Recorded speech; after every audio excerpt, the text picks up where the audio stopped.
बिल्किस बानो को न्याय की उम्मीद सुप्रीम कोर्ट से थी और कोर्ट ने उसे निराश भी नहीं किया। गुजरात सरकार ने बिल्किस के दोषियों की सजा माफ कर दी थी, दोषियों को रिहा कर दिया था, लेकिन बिल्किस इंसाफ की लड़ाई को लेकर सुप्रीम कोर्ट तक आ गई, जहां आज जस्टिस बी.वी. नागरत्ना और जस्टिस उज्जवल भुइयां की बेंच ने बिल्किस के हक में फैसला सुनाया।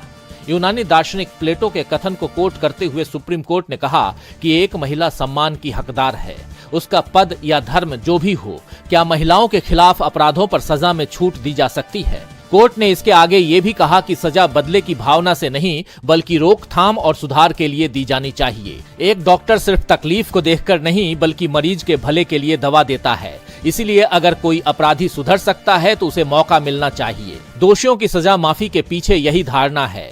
इस टिप्पणी के साथ गुजरात सरकार के उस फैसले को रद्द कर दिया जिसमें बिल्किस के 11 दोषियों को रिहा करने का आदेश दिया गया था। सुप्रीम कोर्ट ने सभी 11 दोषियों को 2 सप्ताह में सरेंडर करने का निर्देश दिया है। कोर्ट ने कहा कि दोषियों ने रिहाई के लिए सुप्रीम कोर्ट को भी गुमराह किया। कोर्ट ने गुजरात सरकार की शक्तियों पर भी सवाल उठाए। सुप्रीम कोर्ट ने कहा कि हम गुजरात सरकार को शक्तियों का दुरुपयोग करने के आधार पर सजा में छूट देने के आदेश को रद्द कर रहे हैं।